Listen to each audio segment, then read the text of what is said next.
اعوذ باللہ من الشیطان الرجیم بسم اللہ الرحمن الرحیم الحمد للہ رب العالمین الرحمن الرحیم مالک یوم الدین ایاک نعبد وإیاک نستعین اهدنا الصراط المستقیم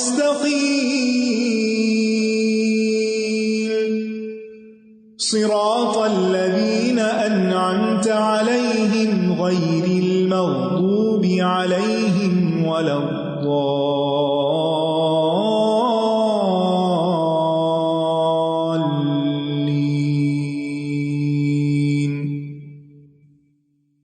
السلام علیکم ورحمۃ اللہ وبرکاتہ، نحمدہ ونصلی علی رسولہ الکریم، اما بعد فاعوذ باللہ من الشیطان الرجیم، بسم اللہ الرحمن الرحیم، رب اشرح لی صدری ویسر لی امری واحلل عقدۃ من لسانی یفقہوا قولی۔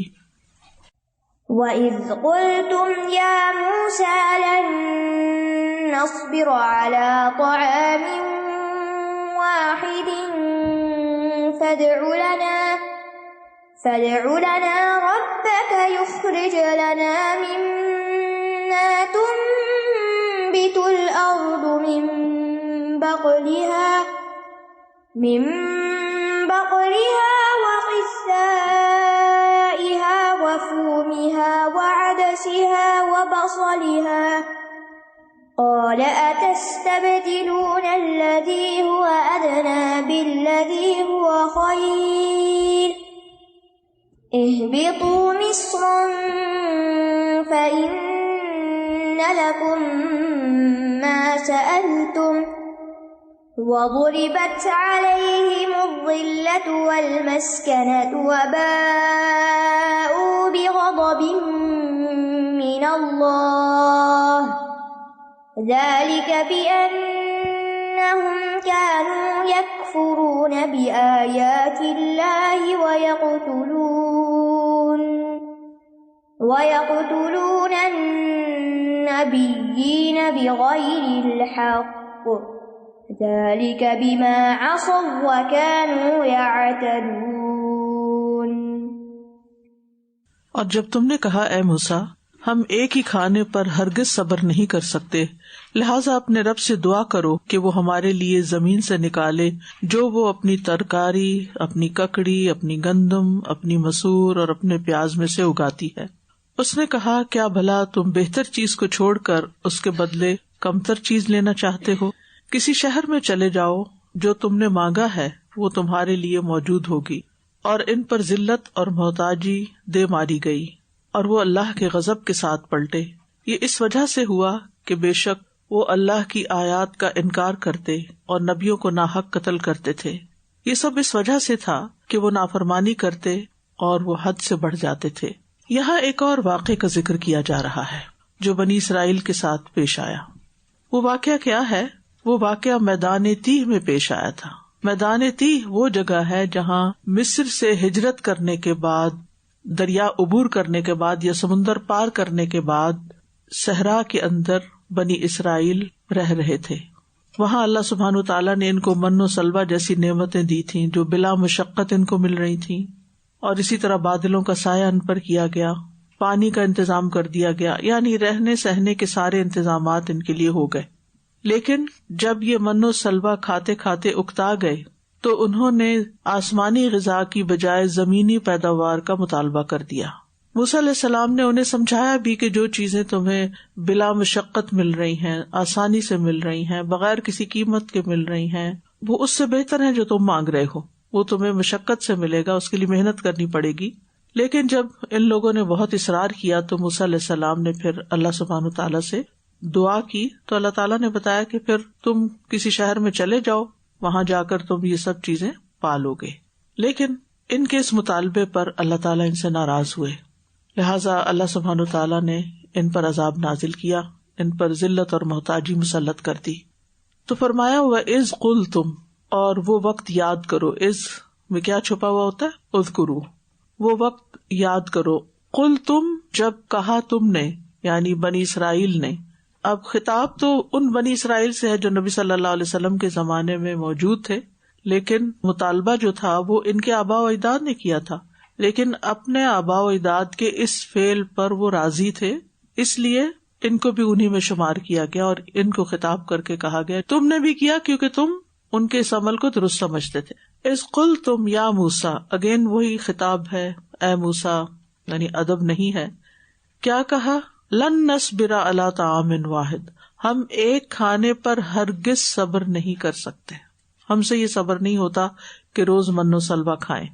من و سلوہ اپنے ذائقے کے اعتبار سے، غذائیت کے اعتبار سے، فائدے کے اعتبار سے، آسانی سے، حصول کے اعتبار سے، ہر اعتبار سے بہترین چیز تھی. لیکن بنی اسرائیل اس پر بھی خوش نہیں تھے اور کہنے لگے کہ ہمیں ہر روز من و سلوہ نہیں چاہیے، ہمیں طرح طرح کے کھانے چاہیے. طعام واحد، ایک کھانا نہیں چاہیے. اگرچہ وہ من اور سلوہ تھا لیکن اس کو ایک کھانا کیوں کہا گیا جبکہ وہ دو تھے؟ تو اہل تفسیر کہتے ہیں کہ اس کی ایک وجہ یہ ہے کہ من پینے کی چیز تھی اور سلوہ کھانے کی. تو کھانے سے مراد پھر اگر ایک کھانا ہے تو اس میں سے جو کھانے کی چیز تھی اس کی طرف اشارہ ہے. دوسری وجہ یہ کہ یہاں طعام سے مراد کھانا کھانا نہیں بلکہ یہ جن سے طعام مراد ہے. جیسے ہم کہتے ہیں ایک وقت کا کھانا، آج دوپہر کے کھانے میں کیا ہے، تو ہم کھانا کہتے ہیں لیکن اس کے اندر صرف ایک چیز نہیں ہوتی یا صرف کھانے کی نہیں ہوتی. امپلائڈ معنی ہوتا ہے کہ اس کھانے کے ساتھ پانی بھی ہوگا، کچھ اور بھی ہوگا. تو ان ساری چیزوں کو آن دا ہول کھانا کہا جاتا ہے. جیسے ہم کہتے ہیں ہم دعوت کے کھانے پر گئے تھے تو کھانا دعوت میں صرف ایک تو نہیں ہوتا. تو طعام واحد، اور ویسے بھی یہ کہ انہوں نے چونکہ کہا کہ روز ہم یہی کھا رہے ہیں تو اس لیے کہا کہ ایک جیسا کھانا، یعنی طعام واحد سے مراد ایک ہی جیسا کھانا. اور یہ انسان کی نیچر میں بھی ہے، کمزوری ہے انسان کی کہ ایک چیز اس کو چاہے کتنی بھی اچھی کیوں نہ مل رہی ہو وہ تھک جاتا ہے. دنیا اور جنت کا فرق یہی ہے کہ دنیا میں انسان کے پاس محدود نعمتیں ہیں اور باری باری وہ انہی کو استعمال کرتا ہے اور پھر ان سے اکتا جاتا ہے، پھر وہ چینج چاہتا ہے. کبھی چینج بہتر ہوتا ہے، کبھی چینج کمتر ہوتا ہے. لیکن جنت میں بوریت نام کی کوئی چیز نہیں، اکتاہٹ نام کی کوئی چیز نہیں. آج آپ دیکھیں یہ اکتاہٹ جو ہے یہ ایک بہت بڑا مسئلہ بنتا جا رہا ہے. اور یہ بڑوں میں تو کیا، بچہ ہی کہتا ہے ہم بور ہو گئے کیونکہ ہر چیز اتنی فاسٹ ہو گئی ہے کہ ہر چیز دیکھ لی انہوں نے، اب کیا بچا باقی، اب ان کے مزے کی کوئی چیز نہیں رہی. تو بہرحال انہوں نے کہا کہ ہم تھک گئے ہیں کھانا کھاتے ہوئے. فادع لنا، تم ہمارے لیے دعا کرو. ربک، اپنے رب سے، یعنی اپنے رب سے تم دعا کرو. اب یہ بھی کوئی ادب کا انداز نہیں ہے. اور پھر آپ دیکھیں کہ یہ بھی نہیں کہا کہ فادع لنا ربنا، بلکہ کہا ربکا. یہ بھی کہہ سکتے تھے کہ آپ دعا کیجئے یا ادع لنا ربنا، لیکن انہوں نے کہا کہ ربکا، جیسے گویا ہمارا تو اس رب سے کوئی تعلق نہیں ہے، تمہارا ہی رب ہے، تم ہی بلاتے ہو اس کی طرف. حالانکہ کتنا بڑا انعام تھا اللہ تعالیٰ کا ان پر کہ ان کو فرعون سے نجات ملی اور پھر کھانا پینا رہنا ہر چیز ان کو فری آف کاسٹ، سب کچھ ان کو نصیب ہوا. لیکن پھر بھی شکر گزاری نہیں آئی اور انہیں اپنی پہلی شہری زندگی یاد آئی جب یہ مصر میں تھے اور طرح طرح کے کھانے کھایا کرتے تھے. حسن بصری کہتے ہیں وہ سبزی، پیاز اور دالیں کھانے کے عادی تھے، یعنی ویجیٹیرین تھے. پھر وہ اپنی اسی عادت کی طرف مائل ہوئے اور ان کی طبیعتیں اسی کھانے کا شوق کرنے لگیں. کیا تھے وہ کھانے؟ من بقلھا وقثائھا وفومھا وعدسھا وبصلھا. بقل ایسی نباتات کو کہتے ہیں جس کا تنا نہیں ہوتا، یعنی اسٹیم لیس. جیسے پیاز وغیرہ ہوتا ہے نا، تو اگر آپ نے کبھی دیکھا ہو تو پیاز کیسے اگتا ہے؟ اسٹیم پر نہیں اگتا. اسی طرح اور بھی کچھ سبزیاں ہوتی ہیں جو ویسے ہی نکل آتی ہیں، وہ تنے کے اوپر باہر پھولوں یا پھلوں کی طرح نہیں لگتی. آلو ہیں، سویٹ پوٹیٹوز وغیرہ. قثائھا، قصا ککڑی اور کھیرے کو کہتے ہیں. اور یہ بھی کہا جاتا ہے کہ اس سے مراد چھوٹے چھوٹے وہ تربوز ٹائپ ہوتے ہیں. فومھا، فوم تھوم پنجابی میں کہتے ہیں لہسن کو، تو لہسن. عدس مسور کی دال ہے، مشہور ہے. بصلھا، بصل پنجابی میں بصل بھی کہتے ہیں، یعنی پیاز. تو ان چیزوں کا انہوں نے انتخاب کیا.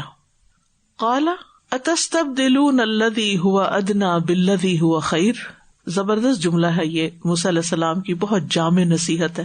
ان کا مطالبہ سن کے موسیٰ علیہ السلام نے کہا کیا تم اعلیٰ کے بدلے ادنا چیز کا انتخاب کر رہے ہو؟ بڑے حیران ہوئے ان کے حال پر. یعنی انہوں نے جو چیزیں مانگی تھیں وہ من و سلوہ سے کسی اعتبار سے بھی افضل نہیں تھیں، نہ غذائیت کے اعتبار سے، نہ ذائقے کے اعتبار سے، اور اس اعتبار سے بھی کہ وہ اللہ کی نعمتیں تھیں، اللہ کا احسان تھا ان پر. اور عقل مند انسان وہی ہوتا ہے کہ جو اللہ تعالیٰ کے احسان کو یاد رکھتا ہے اور اس کی قدر کرتا ہے. اور پھر یہ کہ یہ خالصتاً حلال تھا، اس پر ان کا کوئی حساب نہیں تھا، آسمان سے نازل ہو رہا تھا، اس میں کسی کا ہاتھ شامل نہیں تھا، کوئی کنٹامینیشن نہیں تھی، کوئی اس میں کسی قسم کے کیمیکلز نہیں تھے ان کے اگانے میں، ان کے. یعنی آج آپ غذاؤں کو دیکھیں تو شاید ہی کوئی غذا واقعی آرگینک آپ کو ملے، تو یہ پیور آرگینک فوڈز تھے جو ان کو کسی بھی ملاوٹ کے بغیر مل رہی تھی. پکا پکایا کھانا عورتوں کی تو خاص طور پر بہت ہی موج تھی. لیکن ہم دیکھتے ہیں کہ انسانوں میں سے بہت کم شکر گزار ہوتے ہیں. ان کے حال سے ملتی جلتی حالت قوم سبا کی بھی تھی. قرآن مجید میں قوم سبا کے بارے میں آتا ہے کہ اللہ سبحانہ تعالیٰ نے ان کو باغات دیے اور ساری نعمتیں دی، اور وہ سفر کیا کرتے تھے یمن سے شام تک، فلسطین تک. اور ان کا سفر اتنا آسان تھا کہ ہر تھوڑی دیر کے بعد ریسٹ ایریا آ جاتا، وہاں وہ آرام کرتے، کھاتے پیتے، اور اس کے بعد پھر سفر کرتے، پھر جہاں تھک جاتے وہیں سفر روک دیتے اپنا، اور بہت انجوائے کرتے ہوئے سارا سفر اپنا پورا کیا کرتے تھے. اور اس طرح ان کی تجارت بھی بہت فلرش ہو رہی تھی. جب کمیونیکیشن کے ذرائع آسان ہوتے ہیں تو بزنس فلرش کرتا ہے کہ آپ چیزیں بھیج رہے ہیں، یعنی سپلائی لائن میں کوئی مشکل نہیں ہوتی، چیزیں جا رہی ہیں آ رہی ہیں. اور جب مختلف ممالک کے ساتھ ایکسچینج ہوتی ہیں چیزیں تو آپ دیکھیں نئی نئی نعمتیں بھی ملتی ہیں انسان کو جو اس زمین پہ نہ بنتی ہیں نہ اگتی ہیں، تو انسانوں کے لیے ایک بہت ہی خوشگوار تجربہ ہوتا ہے. لیکن ان کو بھی یہ راس نہیں آئی نعمت. انہوں نے کیا کہا؟ فقالوا ربنا باعد بین اسفارنا، اللہ ہمارے سفروں کے درمیان دوری پیدا کر دے. یہ بلا کیا بات ہوئی کہ ہر تھوڑی دیر کے بعد ریسٹ کی جگہ آ جاتی ہے؟ یہ سب ہمیں نہیں چاہیے. ہم چاہتے ہیں کہ ہم خود کچھ چیز رستے سے لیا کریں، پھر اس کو پکایا کریں، پھر اس کو باربیکیو کریں، پھر انجوائے کریں، اور پھر ہم آگے جائیں. یہ سب بنا بنایا ہمیں نہیں چاہیے. اللہ سبحانہ تعالیٰ فرماتے ہیں وَظَلَمُوا أَنفُسَهُمْ، انہوں نے اپنی جانوں پہ ظلم کیا. فَجَعَلْنَاهُمْ أَحَادِيثَ، اللہ تعالیٰ ان سے بھی ناراض ہوئے تو ہم نے ان کو قصے کہانیاں بنا دیا. یعنی ان کی قوم کی ترقی کی اور ان کے سفر اور ان کے باغ اور ان کی نعمتوں کی بس کہانیاں لوگوں کے بیچ میں رہ گئیں، اور پھر اس کے بعد ان کے ساتھ جو گزرا، ان کا جو عبرتناک انجام ہوا، وہ بھی ایک کہانی اور عبرت کی کہانی بن کے رہ گیا. وَمَزَّقْنَاهُمْ كُلَّ مُمَزَّقٍ، اور ہم نے انہیں ہر طرح سے ریزہ ریزہ کر دیا. ان پہ اللہ تعالیٰ نے بند توڑ سیلاب بھیجا اور اس قوم کو تباہ کر کے رکھ دیا. ان فی ذلک لآیات لکل صبار شکور، بے شک اس میں یقیناً نشانیاں ہیں ہر بہت صبر کرنے والے، بہت شکر کرنے والے کے لیے. تو بات یہ کہ نعمتوں کا زوال یہ انسان کی بدقسمتی کی علامت ہوتی ہے، اور اگر انسان خود طلب کرے کہ مجھے نہیں چاہیے یہ سب کچھ، تو یہ اس کے اپنے حق میں برا ہوتا ہے. اور بعض اوقات انسان بوریت کی وجہ سے، بعض اوقات کسی سے کوئی انبن ہو جاتی ہے. مثال کے طور پر بعض اوقات یہ بھی دیکھنے میں آتا ہے کہ کسی کی شادی ہوتی ہے، بہت اچھے گھر میں ہوتی ہے، ہر طرح کی نعمتیں میسر ہوتی ہیں، دنیا چونکہ جنت نہیں، لہٰذا کہیں کچھ نہ کچھ مشکلات بھی آ جاتی ہیں. تو بعض بچیوں کو دیکھا گیا کہ وہ صبر نہیں کرتی، کہتی ہیں یہاں یہ بھی نہیں ہو، کبھی اپنے پیرنٹس کے ساتھ کمپیئر کرتی ہیں، کبھی اپنے دوستوں کے ساتھ کمپیئر کرتی ہیں، اور پھر کہتی ہیں کہ ہمیں یہاں نہیں رہنا. وہ ہر چیز کو ٹھوکر مار کے چلی جاتی ہیں. آپ دیکھیے کہ وہ زندگی جس میں سب کچھ ہو اور تھوڑی سی کچھ مشکلات بھی ہو وہ بہتر ہے، یا وہ زندگی جس میں آپ اپنے آپ پر ہوں لیکن آپ کے پاس نہ تو وہ ساری نعمتیں اور سہولتیں ہوں اور نہ ہی آپ کے پاس وہ سکون اور قرار ہو. ہاں، وہ جس مسئلے سے آپ بھاگے وہ مسئلہ بس نکل جائے زندگی سے. تو یہ کوئی عقل مندی کی بات نہیں ہوتی. ہمیں دعا سکھائی گئی ہے اللہم انی اعوذ بک من زوال نعمتک، اے اللہ میں تیری پناہ لیتا ہوں نعمتوں کے زوال سے، کہ جو نعمت تو نے مجھے دی ہے یہ مجھ سے دور نہ جائے، اور اس پر انسان کو شکر ادا کرنا چاہیے. اور نعمتوں کے زوال کی خواہش مکروہ ہے. اور ہوتا کب ہے؟ یہ غصے میں، کبھی اکتاہٹ میں، کبھی کسی سے اختلاف کی بنا پر. اور بہت دفعہ ایسا ہوتا ہے کہ انسان اپنے آپ پہ بھی راضی نہیں ہوتا. ذرا سا وزن بڑھ جائے تو کہتا ہے کہ میں پتلا ہو جاؤں، ذرا سا پتلا ہے تو میں موٹا ہو جاؤں، اور یہ مل جائے وہ مل جائے, گھر مل جائے وہ مل جاتا ہے تو پھر کہتا ہے اب تھک گئے اس میں رہتے ہوئے, کچھ اور مل جائے. یعنی انسان کسی حال میں راضی نہیں. تو صبار شکور کون ہوتا ہے؟ جو مشکل آنے پر طبیعت کے خلاف کوئی چیز جائے تو اس پر صبر کرتا ہے, اور جب انجوائے کرتا ہے کسی نعمت کو تو شکر کرتا ہے, کیونکہ شکر سے نعمتیں باقی رہتی ہیں. اب ان کو کہا گیا کہ ٹھیک ہے تم یہ سب کچھ کھانا چاہتے ہو تو اہبطوا مصرن, کسی شہر میں چلے جاؤ. اب یہ مصرن جو ہے یہ نکرہ ہے, اس پہ 2 زبر لگی ہوئی ہیں, یعنی کوئی بھی شہر, نام نہیں لیا گیا, کسی بھی شہر میں چلے جاؤ. یہ چیزیں ہر جگہ ملتی ہیں, یہاں تو من و سلوہ ہے, یہ چیزیں کھانی ہے تو کہیں اور چلے جاؤ.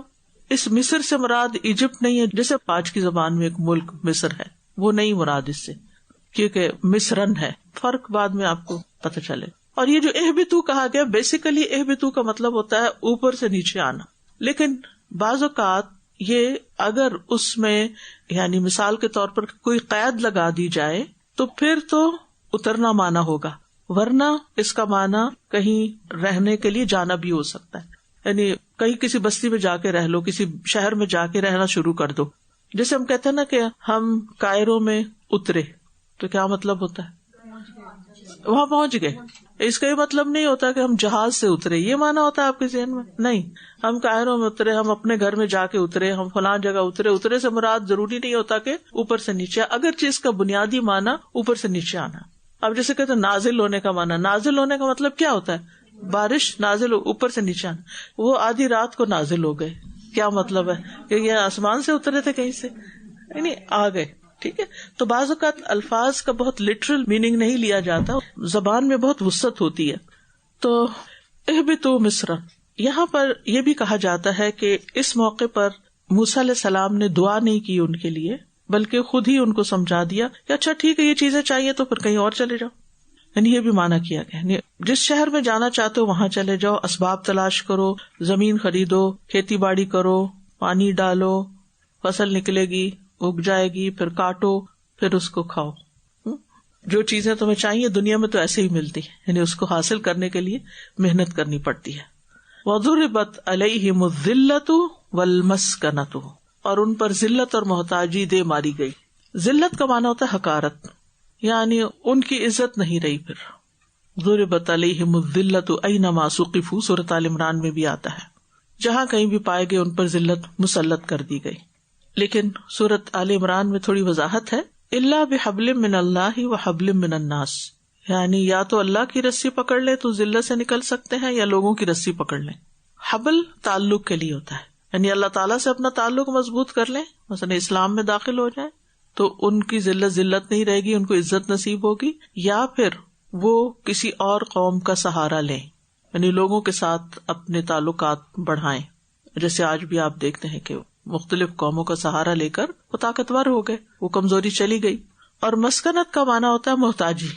اب بعض اوقات ان کے ہاں بہت امیر لوگ بھی ہوتے ہیں, لیکن محتاجی کا کیا مطلب ہے یہاں؟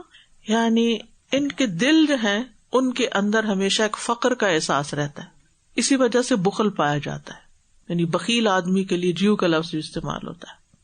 تو یہ اللہ سبحانہ تعالیٰ کی طرف سے ان پر ناراضگی کا اظہار ہوا. وباءوا بغضب من اللہ, اور وہ اللہ کے غضب کے ساتھ پلٹے. یعنی دنیا میں بھی ان کو ذلت اور محتاجی کا سامنا کرنا پڑا, اور اس کے ساتھ ساتھ اللہ سبحانہ تعالیٰ کی طرف سے بھی ان پر غضب نازل ہوا. بغضب من اللہ. ذالک, یہ ایسا کیوں ہوا؟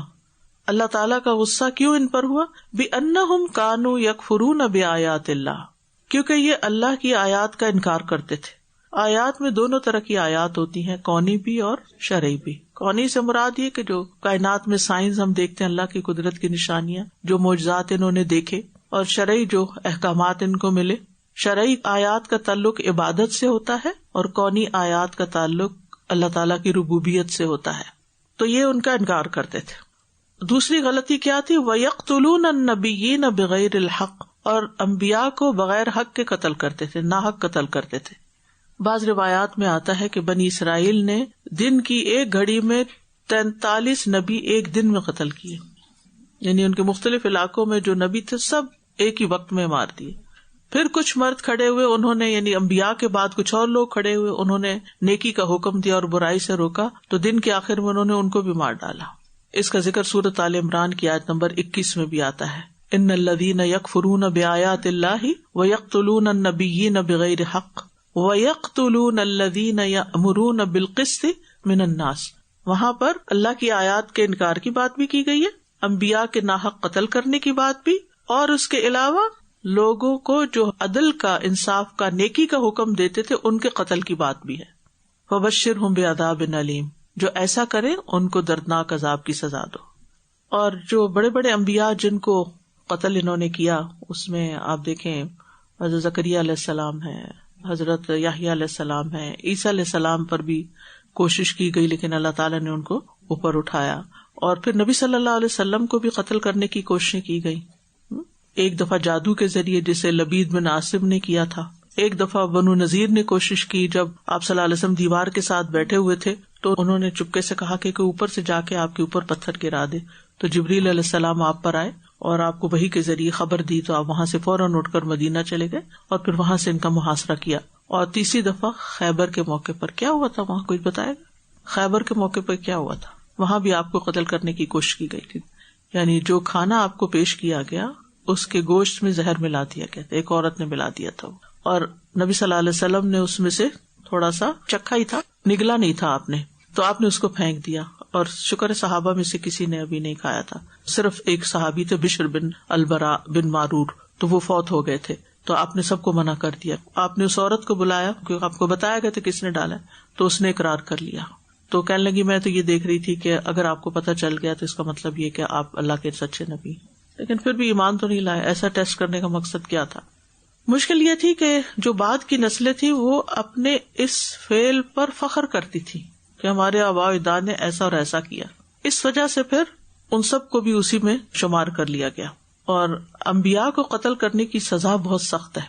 رسول اللہ صلی اللہ علیہ وسلم نے فرمایا قیامت کے دن سب سے زیادہ سخت عذاب اس کو ہوگا جس نے کسی نبی کو قتل کیا یا کسی نبی کو شہید کیا. ذالک بما عصوا وکانوا یعتدون، یہ اس لیے کہ انہوں نے نافرمانیاں کی اور وہ حد سے بڑھ جاتے تھے. اب یہ ساری وجوہات بتا دی گئی ہیں کہ اللہ تعالیٰ بے جان ناراض نہیں ہوئے. کیوں اللہ تعالیٰ کا غضب ان پر نازل ہوا؟ کیونکہ ان کے یہ اور یہ ٹریٹس تھے. ذالک کہہ کے دور کا اشارہ کر کے پچھلے سارے گناہوں کی طرف اشارہ کیا گیا کہ وہ اللہ کی آیات کے ساتھ کفر کرتے تھے، انبیاء کو بغیر حق کے قتل کرتے تھے. اور بما عصوا بے بوجہ کے معنوں میں ہے، یعنی سبب کا معنی دے رہی ہے. عصوا معصیت سے ہے. معصیت کس کو کہتے ہیں؟ گناہ کو. انہوں نے نافرمانی کی، اور پھر صرف نافرمانی نہیں بلکہ حد سے بڑھ جاتے تھے، یعنی ظلم میں حد سے بڑھ جاتے تھے، گناہ میں حد سے بڑھ جاتے تھے. اور اس کو عدوان کہتے ہیں. عدوان عین سے، آپ کہیں پڑھیں گے بھی آگے. ایک معصیت اور ایک اعتداء ہوتا ہے، یعنی عدوان ہوتا ہے. تو اعتداء میں بھی زیادتی ہوتی ہے اور معصیت بھی گناہ میں آگے بڑھنا ہوتا ہے. تو مطلب یہ ہے کہ اگر یہ دونوں اکٹھے ہوں، ترک المأمور کا مطلب جس کا حکم دیا گیا وہ نہ کرنا، اور فعل المعذور جس سے روکا گیا اس کو کر گزرنا. تو دو چیزیں دوبارہ بتاتی ہوں تاکہ واضح ہو جائے. بما عصوا، انہوں نے نافرمانی کی. کیا مطلب؟ جس چیز کا انہیں حکم دیا گیا تھا انہوں نے منع کر دیا کہ ہم نہیں کرتے یہ. اور دوسرا وکانوا یعتدون، کیا مطلب ہے کہ جس چیز سے روکا گیا تھا وہ کی. تو اب آپ دیکھیے کہ پھر کس درجے کی نافرمانی، کہ جو کرنے کو کہا جا رہا ہے وہ نہیں کر رہے اور جس سے روکا جا رہا ہے وہ کر رہے ہیں. ساری حدیں کراس کر دی. تو اب آپ دیکھیے کہ یہاں اللہ تعالیٰ ان ساری آیات میں براہ راست بنی اسرائیل کو خطاب کر رہے ہیں، اور مدینہ میں جو بنی اسرائیل کے بقایا جات رہتے تھے ان کو خطاب کیا جا رہا ہے، سمجھانے کے لیے اور یہ بتانے کے لیے کہ یہ نبی سچا نبی ہے جو آ کر پچھلے ماضی کے واقعات تمہارے سامنے رکھ رہا ہے. کیونکہ ان کی کتابیں عوام الناس کے لیے نہیں تھی، عام لوگوں کو نہیں پتا تھا، اور خاص طور پر عربوں کو تو پتا ہی نہیں تھا کہ ان کی تورات میں کیا ہے، کیونکہ وہ غیر عرب تو اس کو پڑھتے ہی نہیں تھے. ویسے بھی عبرانی زبان میں تھی تو ان کو ہیبرو تو نہیں آتی تھی. یعنی کہ جو مکہ کے قریش تھے یا مدینہ میں بھی جو عرب رہتے تھے وہ ان کی کتابیں نہیں پڑھتے تھے اور نہ انہیں پتا تھا. تو یہ نبی صلی اللہ علیہ وسلم کی سچائی پر دلیل بھی ہیں ایسی باتیں اور یہ سارے واقعات. اور پھر ان کو بتانا یہ مقصود ہے کہ تمہارے آباء و اجداد نے یہ کیا تو تم بھی دیکھو کہ کیا کر رہے ہو، یعنی اس تاریخ کو نہیں دہراؤ. اور یہ بھی ہے کہ بعض اوقات ماں باپ کوئی غلط کام کرتے ہیں نا تو اس کے اثرات نسل در نسل بھی چلتے ہیں. یعنی جب کوئی نیکی کرتا ہے تو اس کا اثر بھی جاتا ہے. سورۃ کہف آپ ہر جمعے پڑھتے ہوں گے، اس میں آتا نا 2 بچوں کا واقعہ جن کی دیوار گر رہی تھی تو خضر علیہ السلام نے دیوار بنائی اور کہا کہ کان ابوہما صالحا، کہ ان کا باپ نیک آدمی تھا. تو فاراد ربک ان یبلغا اشدہما ویستخرجا کنزہما، اللہ تعالیٰ نے چاہا کہ ان کا خزانہ محفوظ رہے اور یہ اپنی جوانی کو جب پہنچ جائے تو پھر وہاں سے اپنا خزانہ نکال لیں. تو اللہ تعالیٰ ان کے باپ کی نیکی کی وجہ سے ان کے مال کی حفاظت فرما رہے ہیں. سبحان اللہ. یعنی نیکی کے اثرات نسلوں تک جاتے ہیں اور پھر صدقہ جاریہ تو بنتی ہی ہے، صدقہ جاریہ تو بنتی ہی ہے. اسی طرح اگر کوئی حرام مال کماتا ہے یا غلط کام کرتا ہے تو اس کے اثرات بھی اولاد میں چلے جاتے ہیں. تو پہلوں کے شر کا اثر بعد والوں پر بھی پڑتا ہے، اور اگر پچھلے لوگ پہلے لوگوں کے عمل سے راضی ہوں، اس کو جسٹیفائی کرتے ہوں، تو وہ بھی اس میں حصے دار ہو جاتے ہیں، ان کا شمار بھی ان میں ہو جاتا ہے. تو اس آیت سے بھی پتہ چلتا ہے کہ بنی اسرائیل کے اندر کیسی نادانی تھی اور کیسی ادب کی کمی تھی. بڑے لوگوں کو ادب سے، احترام سے، عزت سے پکارنا چاہیے، لیکن وہاں پر ہمیں یہ ادب نظر نہیں آتا. ہمارے لیے بھی یہی حکم ہے کہ ہم اپنے والدین کے ساتھ ادب احترام سے پیش آئیں، اپنے بزرگوں کے ساتھ. حدیث میں آتا ہے ابو ہریرہ نے 2 آدمیوں کو دیکھا تو ان میں سے ایک کو کہا یہ آپ کے ساتھ کون ہے؟ اس نے کہا میرے والد ہیں. تو انہوں نے کہا ان کو ان کے نام سے نہیں بلانا، نہ ان سے آگے چلنا، نہ ان سے پہلے بیٹھنا. یہ ادب ہے، یعنی یہ کرنے کے کام ہے. ہمیں بھی دیکھنا چاہیے کہ اگر ہمارے گھر میں کوئی بزرگ ہے، امی ہے یا ساس ہے، سسر ہیں یا والد ہیں یا کوئی بزرگ ہیں یا وزٹ پر ہی آتے ہیں، تو ان کے ساتھ یہ ادب اور احترام کرنا چاہیے، کیونکہ یہ ہمارے دین کا حصہ ہے. وہ جو بھی کریں، بعض اوقات ہم جواب میں کہتے ہیں وہ ہماری بےزتی کر دیتے ہیں، وہ فلاں کرتے ہیں، جو بھی کریں اس سے ہمارا کوئی تعلق نہیں. ٹھیک ہے، ہمیں تکلیف ہوتی ہے ان کے بعض اوقات زیادتیوں پر، لیکن ہمیں اپنے کرنے کا کام کرنا ہے. پھر اسی طرح یہ ہے کہ یہ بھی پتہ چلتا ہے جب موسیٰ علیہ السلام نے کہا اتستبدلون الذی هو ادنی بالذی هو خیر، یعنی موسیٰ علیہ السلام نے ان کو کیا نصیحت کی انڈائریکٹلی کہ تم اپنے لیے بہتر کھانے کو رکھو. اس سے یہ پتہ چلتا ہے کہ کھانے پینے میں کوالٹی کی چیز لینا، حلال چیز کا انتخاب کرنا، ذائقے کے اعتبار سے اچھی چیز کا انتخاب کرنا منع نہیں ہے. یعنی بعض اوقات لوگ دینداری کس کو سمجھتے، روکھا جھوٹا کھا لو، باسی کھا لو، بچا کچا کھا لو، کوئی بات نہیں، جیسے تیسے گزارا کر لو، کیا فرق پڑتا ہے. ٹھیک ہے، نہ ہو تو سوکھی روٹی بھی شکر سے کھائیں، لیکن اگر اللہ نے دیا ہے تو نعمت کا استعمال کرنے میں کوئی گناہ کی بات نہیں ہے.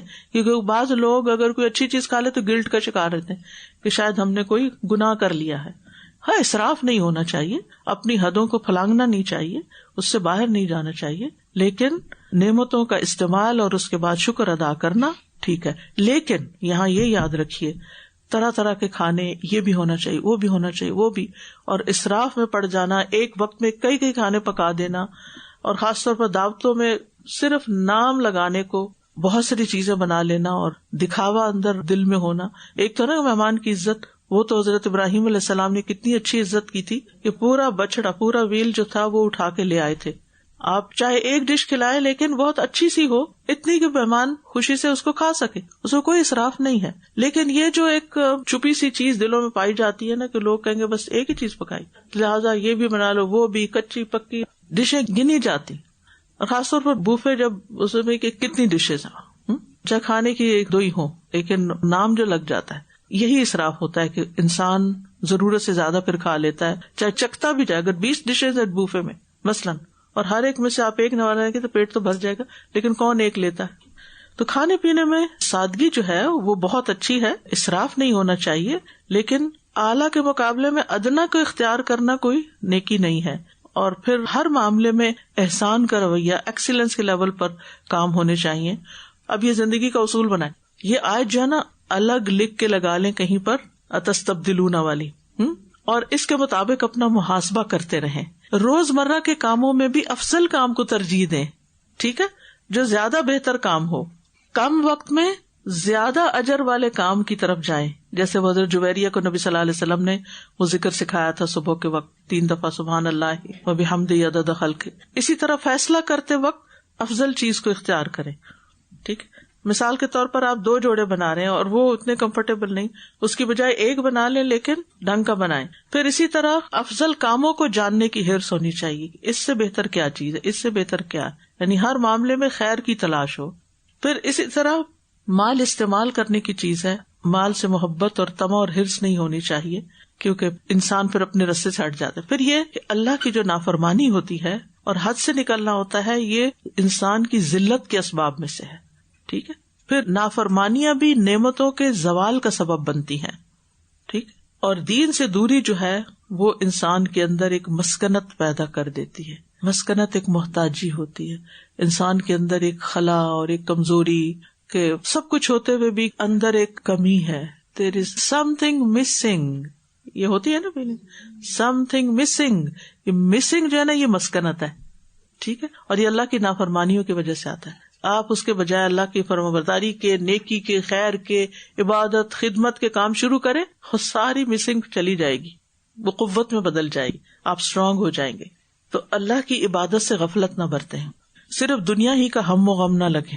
پھر اسی طرح انسان جب سوال کا دروازہ کھولتا ہے تو اس پہ فقر کا، محتاجی کا دروازہ کھل جاتا ہے. لوگوں سے ڈیمانڈ نہ کرے کہ مجھے تم سے یہ چاہیے اور یہ چاہیے، مانگنے کا پیشہ نہ اختیار کرے. اور پھر اسی طرح فقر، ذلت اور مسکنت سے اللہ کی پناہ مانگے. رسول اللہ صلی اللہ علیہ وسلم نے فرمایا، اللہ کی پناہ مانگو محتاجی سے، قلت سے اور ذلت سے، ظلم کرنے اور مظلوم ہونے سے. اور اس کے لیے دعا ہے، اللہم انی اعوذ بک من الفقر والقلت والذلت واعوذ بک من ان اظلم او اظلم.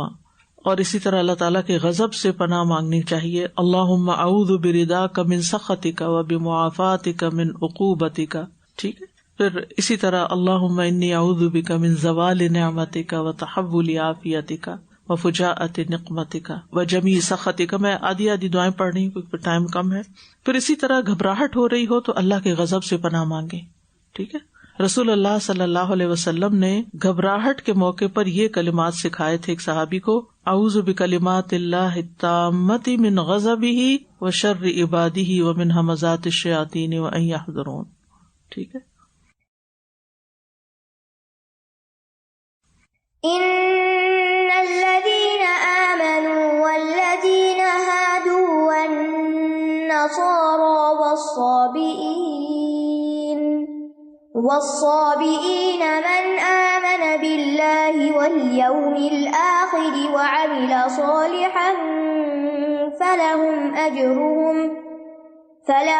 أجرهم عند ربهم ولا خوف عليهم ولا هم يحزنون. بے شک جو لوگ ایمان لائے اور جو یہودی بن گئے اور عیسائی اور صابی، جو بھی اللہ اور یوم آخرت پر ایمان لائے اور نیک عمل کرے، تو ایسے لوگوں کے لیے ان کا اجر ان کے رب کے پاس ہے اور ان پر نہ کوئی خوف ہوگا اور نہ ہی وہ غمگین ہوں گے. پچھلی آیات میں بنی اسرائیل کی مذمت کی گئی اور ان کے کچھ برے کاموں کا ذکر کیا گیا. تو یہاں ان میں سے جو لوگ نیک ہیں ان کا ثواب بھی بتایا جا رہا ہے. مطلب یہ ہے کہ بنی اسرائیل کا ہر فرد اس ذلت اور مسکنت اور غضب الہی کا نشانہ نہیں ہے. اگر کوئی ان میں سے ایمان لاتا ہے اور نیک عمل کرتا ہے، خواہ وہ رسول اللہ صلی اللہ علیہ وسلم کی بعثت سے پہلے ہو یا آپ کے زمانے میں ہو، اس کا اجر محفوظ ہے. یعنی جس کا ایمان کامل ہے، جس میں محمد صلی اللہ علیہ وسلم پر ایمان لانا بھی شامل ہے، اور اس کے بعد نیک عمل کرنا. نوح علیہ السلام کے زمانے میں بھی کچھ لوگ ایمان لائے تھے، صالح علیہ السلام کے زمانے میں بھی مومن موجود تھے، ان الذین آمنوا. اور اسی طرح باقی بھی ہر نبی کے ساتھ کوئی نہ کوئی ایمان لایا. ہاں کچھ ایکسیپشنل کیسز بھی ہیں. تو بنی اسرائیل میں سے بھی ایمان والے اور نیک عمل کرنے والے موجود تھے، اور جب نبی صلی اللہ علیہ وسلم تشریف لائے تو ان میں سے کچھ محمد صلی اللہ علیہ وسلم پر بھی ایمان لے آئے. تو ان الذین آمنوا سے یہاں مراد جو ہیں وہ محمد صلی اللہ علیہ وسلم کی امت ہے. ٹھیک ہے. کیونکہ محمد صلی اللہ علیہ وسلم کی امت کا ایمان اس اعتبار سے کامل ہے کہ یہ تمام نبیوں پر انکلوڈنگ محمد صلی اللہ علیہ وسلم پر ایمان رکھتے ہیں اور ان پر دین مکمل ہوا ہے. عمل صالح میں بھی جتنی چیزیں آتی ہیں وہ ساری ان کو دے دی گئی. والذین ہادو سے مراد یہود ہیں. یہودی ان کو کیوں کہا جاتا ہے؟ اس کی ایک وجہ یہ بتائی جاتی ہے کہ ان کی نسبت یعقوب علیہ السلام کی اولاد میں سے ایک یہوذا کی طرف تھی، یعنی ان کی نسبت سے ان کو یہودی کہا گیا. یا ان کے اس قول کی وجہ سے کہ انا ہدنا الیک، ہم نے تیری طرف رجوع کیا. ہاد یہود ہودن کا معنی ہے رجوع کرنا اور توبہ کرنا. تو والذین ہادو سے مراد وہ لوگ جو اپنی نسبت موسیٰ علیہ السلام کی شریعت سے کرتے ہیں. اس میں وہ سارے لوگ شامل ہیں جو یہودی عقائد رکھتے ہوں، خواہ وہ بنی اسرائیل میں سے ہوں یا کسی اور قوم میں سے. تو ان الذین ہادو والنصارى اور نصارہ نصران کی جمع ہے جس کا معنی ہے مددگار. تو یہ آپس میں نیکی کے کاموں میں ایک دوسرے کی مدد کرتے تھے. اور عیسیٰ علیہ السلام نے جب کہا تھا من انصاری الی اللہ، تو انہوں نے کیا کہا تھا؟ نحن انصار اللہ، کہ کون اللہ کے راستے میں میرا مددگار ہے. تو ان لوگوں نے کہا تھا بنی اسرائیل میں سے کہ ہم آپ کے مددگار ہیں اللہ کے راستے میں. تو ان کو نصارہ کہا جاتا ہے، عیسائی بھی ان کو کہتے ہیں. والسابئین، سابئین کے بارے میں متعدد اقوال ہیں. بعض کہتے ہیں یہ عیسائیوں ہی کا ایک فرقہ ہے، بعض کہتے ہیں یہودیوں کا فرقہ ہے، کچھ کہتے ہیں یہ مجوسی تھے، کچھ کے نزدیک ستاروں کے پجاری تھے، اور ایک قول یہ ہے کہ یہ دین فطرت پر تھے. ان کا کوئی خاص گروہ فرقہ وہ نہیں تھا، یعنی بے دین بھی ان کو کہا جاتا ہے، کسی بھی دین کو اختیار نہیں کیا. جیسے ورقہ بن نوفل، زید بن عمر بن نفیل وغیرہ جو نبی صلی اللہ علیہ وسلم کے دور میں آپ کی بعثت سے پہلے مشرکین میں سے نہیں تھے، اور نہ ہی انہوں نے یہودیت یا عیسائیت اختیار کی تھی. ورقہ بن نوفل تو عیسائی ہو گئے تھے، لیکن کچھ اور لوگ تھے کہ وہ دین حنیف پر حنفاء کہلاتے تھے. سیرت کی کتابوں میں آپ اس کی تفصیل پڑھتے ہیں. تو اسی لیے عربوں کے ہاں جو شخص اپنا دین چھوڑ دیتا اس کو صابی کہتے تھے. صبا، وہ بے دین ہو گیا، کیونکہ ان کے نزدیک دین کیا تھا؟ وہ جس پر خود تھے. اس لیے جو ان کے دین سے نکل جاتا وہ صابی ہو جاتا. تو عموماً پھر ترجمہ کیا کیا جاتا ہے؟ بے دین. ٹھیک. من آمن باللہ، اب شرط رکھ دی اللہ تعالیٰ نے کہ جو بھی ایمان لائے اللہ پر اور یوم آخرت پر اور نیک عمل کرے. اللہ پر ایمان میں 4 چیزیں ہیں: اس کے وجود پر ایمان، الوہیت پر، ربوبیت پر، اس کے اسماء و صفات پر. اس سے اللہ پر ایمان مکمل ہوتا ہے.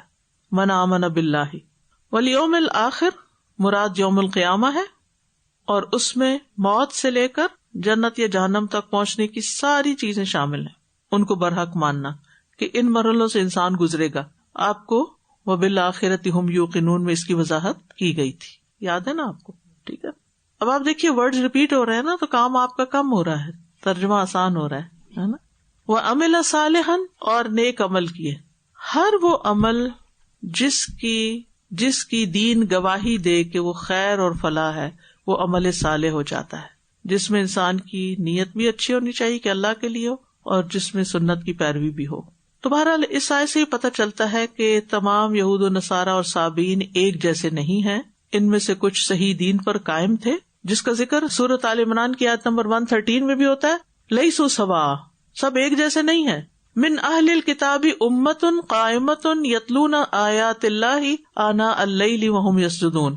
سب ایک جیسے نہیں. اہل کتاب میں سے ایک جماعت ایسی بھی ہے جو حق پر قائم ہے، وہ رات کی گھڑیوں میں اللہ کی آیات کی تلاوت کرتے ہیں اور سجدے کرتے ہیں. اچھا، اسی طرح وہ یہودی جو حقیقی طور پر موسیٰ علیہ السلام پر ایمان لائے تھے، ان کا ساتھ دیا، اللہ تعالیٰ کے دین کی تعظیم کی، شریعت کی پیروی کی. اسی طرح وہ عیسائی جو عیسیٰ علیہ السلام پر ایمان لائے، توحید پر تھے، شریعت کی پیروی کی، اور انہوں نے کبھی یہ نہیں کہا کہ ان اللہ ثالث ثلاثہ، اور جو عقائد بگڑ گئے تھے ان میں نہیں پڑے. تو ایسے لوگوں کے لیے کیا اجر بتایا گیا ہے؟ ان کے لیے پھر نہ کوئی خوف ہوگا، نہ کوئی غم ہوگا آخرت میں. ٹھیک. اب سوال یہاں یہ پیدا ہوتا ہے کہ اگر کسی بھی مذہب کا کوئی شخص اللہ اور آخرت پر ایمان لے آتا ہے تو کیا اتنا کافی ہے اور اس کی نجات ہو جائے گی؟ کیونکہ بہت سے لوگ اس آیت کو بنیاد بنا کر یہ کہتے ہیں کہ سارے مذاہب ٹھیک ہیں جو بھی اللہ اور آخرت پر ایمان رکھتے ہیں، کیونکہ قرآن میں یہ آیا ہے. ٹھیک ہے، اوکے. اب بات یہ ہے کہ ایک اصول یاد رکھیے، قرآن مجید کی صرف کسی ایک آیت کو لے کر کوئی حتمی اصول نہیں بنایا جا سکتا. یہ بھی دیکھا جاتا ہے کہ اس ٹاپک سے متعلق دیگر آیات ہمیں کیا بتاتی ہیں. اب مثال کے طور پر سورۃ النساء کی آیت نمبر 150-151 میں آتا ہے. یہ آیات اس لیے نوٹ کرے کہ یہ اعتراض کوئی نہ کوئی کرے گا، اور کوئی نہ کوئی آپ کو آ کے یہ آیت دکھائے گا اور کہے گا کہ سبھی جنت میں جانے والے ہیں، کیونکہ قرآن میں یہ لکھا ہوا ہے. اب قرآن مجید میں کچھ اور بھی لکھا ہوا ہے، اور وہ کیا ہے؟ آیت نمبر 151 سورۃ النساء، ان الذین یکفرون باللہ ورسلہ ویریدون ان یفرقوا بین اللہ ورسلہ ویقولون نؤمن ببعض ونکفر ببعض ویریدون ان یتخذوا بین ذلک سبیلا اولئک ھم الکافرون حقا واعتدنا للکافرین عذابا مہینا۔ بے شک جو لوگ اللہ اور اس کے رسولوں کا انکار کرتے ہیں اور چاہتے ہیں کہ اللہ اور اس کے رسولوں میں فرق کرے، تفریق کرے، کہتے ہیں ہم کچھ کو مانتے ہیں کچھ کو نہیں مانتے۔ جو لوگ یہ کہتے ہیں کہ ہم کچھ انبیاء کو مانتے ہیں اور کچھ کو نہیں مانتے، مثلا یہود جو ہیں وہ عیسیٰ علیہ السلام کو نہیں مانتے، محمد صلی اللہ علیہ وسلم کو نہیں مانتے، اسی طرح نصارہ بھی عیسیٰ علیہ السلام کو مانتے ہیں اور باقی تمام کو مانتے ہیں، محمد صلی اللہ علیہ وسلم کو نہیں مانتے۔ تو یہ تفریق نہیں کی جا سکتی کہ ہم اپنی چوائس سے کسی نبی کو مانے کسی کو نہ مانے، لیکن اگر کوئی ایسا کرتا ہے تو فرمایا کہ وہ چاہتے ہیں کہ اللہ اور اس کے رسولوں کے درمیان تفریق کریں اور کہتے ہیں ہم کچھ کو مانتے ہیں اور کچھ کا ہم انکار کرتے ہیں، وہ چاہتے ہیں کہ اس کے درمیان کا کوئی راستہ اختیار کر لیں، یہ لوگ دراصل حقیقی کافر ہیں اور ہم نے کافروں کے لیے رسوا کو عذاب تیار کر رکھا ہے۔ تو اللہ سبحانہ وتعالیٰ ایسے لوگوں کو مومن ہی نہیں کہتا جو کچھ انبیاء کو مانے اور کچھ کو نہ مانے۔ اسی طرح ایک اور آیت ہے سورۃ ہود کی آیت نمبر 17، وَمَن يَكْفُرْ بِهِ مِنَ الْأَحْزَابِ فَالنَّارُ مَوْعِدُهُ، اور گروہوں میں سے جو کوئی اس کا انکار کرے گا تو آگ ہی اس کی وعدہ گاہ ہے۔ ٹھیک ہے، تو مراد اس سے یہ اگر کوئی شخص آدھی بات کر کے اور وہیں روک دیتا ہے، مثلا قرآن مجید میں آتا ہے فویل للمصلین، کیا مطلب ہے اس کا؟ نمازیوں کے لیے ہلاکت ہے۔ اور اگر کوئی اتنا ہی کوٹ کرے آپ کو تو لوگ نماز ہی نہیں پڑھیں گے۔ اسی طرح لا تقربوا الصلاۃ، نماز کے قریب نہیں جاتا۔ اب اگر کوئی اتنا ہی صرف کوٹ کر، دیکھ قرآن میں لکھا ہوا ہے، تو ایک اصول سیکھیے، جب کوئی ایسی آدھی باتیں لے کر آئے تو اسے کہیں کہ ذرا مجھے مصحف نکالنے دیں، اور ذرا نکالے، اس میں سے وہ ڈھونڈے، پھر ان کو پوری آیت پڑھ کے سنائے اور اس کا ترجمہ آپ کو آتا ہے تو وہ بھی سنا دیں۔ ٹھیک ہے، کبھی بھی ادھر سے ادھر سے پکڑی ہوئی باتیں لے کر اس پر پورے دین کی بنیاد بنا دینا یہ درست نہیں ہے۔ نہ اپنے لیے کہ ہم اپنے لیے اس طرح کی باتیں سوچیں، قرآن میں لکھا ہوا ہے تو ہم یہی کرتے ہیں، اور پھر یہ کہ سفر میں نماز آدھی ہوتی ہے تو ساری زندگی سفر ہے تو آپ آدھی پڑھا کرو، تو پھر پوری کس کے لیے؟ اس آیت سے بھی پتہ چلتا ہے کہ نبی صلی اللہ علیہ وسلم پر ایمان لانا بہت ضروری ہے اور یہ نجات کا باعث ہے۔ کیوں؟ اس کی وجہ کیا ہے؟ کیونکہ آپ پیچھے پڑھ چکے نا کہ آپ سب کے لیے نبی بنا کر بھیجے گئے ہیں، رحمت للعالمین ہے، رائٹ؟ اور آپ کے لائے ہوئے دین کے بعد کوئی اور شریعت نہیں آئے گی، منسوخ ہے پچھلی، اب فائنل مکمل دین وہ ہے جو محمد صلی اللہ علیہ وسلم پر نازل ہوا، پچھلی رسالتیں منسوخ ہو گئی۔ اب بعض لوگ کہتے ہیں تو پھر عیسیٰ علیہ السلام جو آئیں گے تو پھر وہ تو حضور صلی اللہ علیہ وسلم کے بعد آ رہے ہیں، تو ایسا نہیں ہے۔ قرآن مجید میں لکھا ہوا ہے کہ وَرَسُولًا إِلَىٰ بنی اسرائیل، کہ وہ بنی اسرائیل کی طرف رسول تھے اور وہاں سے ان کو اٹھایا گیا، اور جب واپس آئیں گے تو وہ نبی صلی اللہ علیہ وسلم کے فالوور کی حیثیت سے آئیں گے۔ ٹھیک ہے، یعنی لوگوں کے لیے نئے نبی کی حیثیت سے نہیں آئیں گے۔ نبی صلی اللہ علیہ وسلم کی رسالت سب کے لیے، اور جب تک آپ پر ایمان نہ لائیں ایمان مکمل نہیں ہوتا۔ تو اس آیت میں دو گروہوں کا بھی ذکر ہے۔ ایک تو مسلمانوں کے اندر ہی ایک فرقہ ہے جس کو مرجئہ کہتے ہیں، وہ کہتے ہیں کہ صرف لا الہ الا اللہ پڑھ لینا کافی ہے، عمل کی ضرورت نہیں۔ اس آیت میں کیا لکھا ہوا ہے؟ وَعَمِلَ صَالِحًا۔ ٹھیک ہے، اچھا، اسی طرح بعض کہتے ہیں کہ جو مجنون لوگ ہیں، عقل نہیں ہوتی جن کے اندر، تو ہم مسلمانوں میں ایک گروہ ہے وہ یہ کہتا ہے کہ وہ تو عمل کرنے والوں سے بھی بہتر ہے کیونکہ انہوں نے کوئی گناہ نہیں کیا، لیکن اس کا تو کہیں قرآن و سنت سے دلیل نہیں ملتی۔ قرآن و سنت سے دلیل کیا ہے کہ ایمان کے ساتھ کیا کرو؟ عمل کرو۔ اگر عمل کرو گے تو کیا ملے گا؟ فَلَهُمْ أَجْرُهُمْ عِنْدَ رَبِّهِمْ وَلَا خَوْفٌ عَلَيْهِمْ وَلَا هُمْ يَحْزَنُونَ۔ ان کا اجر ان کے رب کے پاس ہے، ان پر نہ کوئی خوف ہوگا اور نہ غم۔ اب ثواب کو کیا کہا گیا؟ اجر۔ اجر کیوں کہا گیا؟ اجر اجرت سے ہے۔ اجرت کس کو ملتی؟ کوئی کام کرنے کے بعد، تو ثواب وہ ہوتا ہے جو عمل کے بعد ملتا ہے، ایسے بیٹھے بیٹھے ثواب نہیں مل جاتا، کچھ کرنا پڑتا ہے اس کے لیے۔ تو یہ سوال کرنے کا مقصد یہ ہے کہ ہم کچھ کرنے کا سوچا کریں، صرف یہ باتیں کافی نہ سمجھیں کہ بس ٹھیک ہے لا الہ الا اللہ پڑھا، مسلمانوں کے گھر پیدا ہوئے ہیں، اب کچھ کریں یا نہ کریں سب برابر ہے۔ اور صرف اجر کے بعد مزید دو خوشخبریاں سنائی گئی کہ ایسے لوگوں پر کوئی خوف نہیں ہوگا، فیوچر کا خوف ہوتا ہے، یعنی جس میں قبر بھی ہے اور باقی چیزیں بھی، آخرت کا حساب کتاب، تو ان کے اندر ایک سکون آ جائے گا، ان کے لیے بشارتیں ہیں. اور غمگین یعنی جو دنیا میں گزر گیا اس پر ان کو کوئی غم نہیں ہوگا، لیکن کافر کے لیے غم اور حسرتیں دونوں چیزیں ہیں.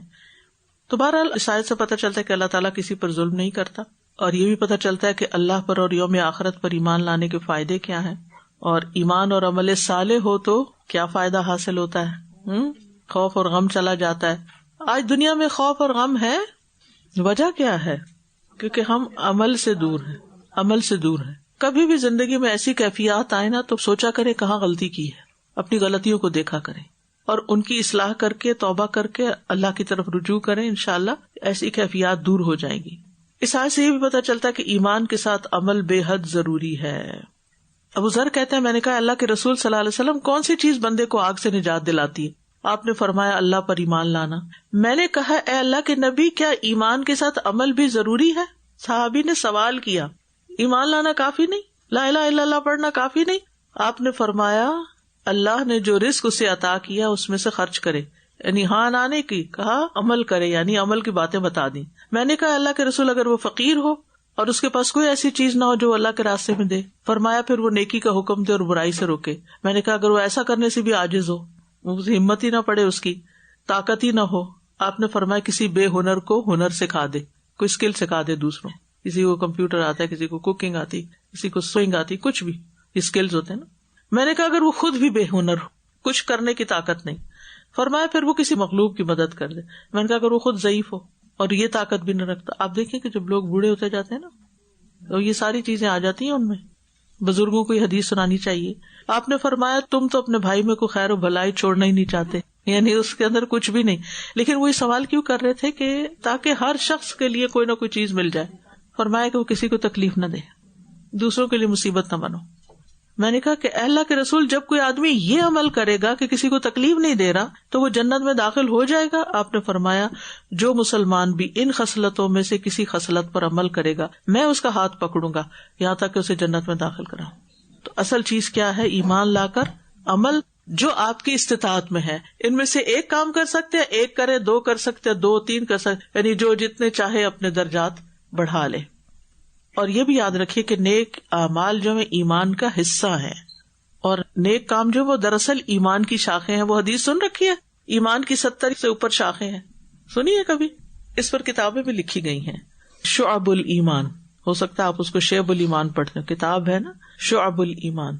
اس میں وہ سارے کام 70 گنا کے بتائے گئے ہیں کہ وہ کون سی شاخیں ہیں، اور اس میں عملی کی باتیں ہیں. اور سب سے بڑی شاخ جو ہے وہ لا الہ الا اللہ ہے، اور سب سے ادنا شاخ کسی اذیت دینے والی چیز کو راستے سے ہٹانا، اور حیا بھی ایمان کی شاخ ہے. تو اعمال سے ایمان کی تکمیل ہوتی ہے، ٹھیک ہے.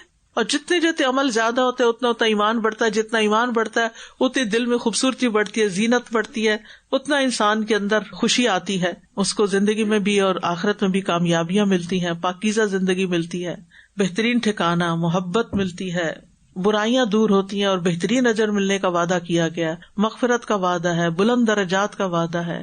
یہ ساری ان آیات کا میں خلاصہ بتا رہی ہوں جو ایمان اور عمل صالح کی بشارتوں میں قرآن میں آئی ہیں. وقت نہیں ہے کہ میں ایک ایک کی تفصیل بتاؤں.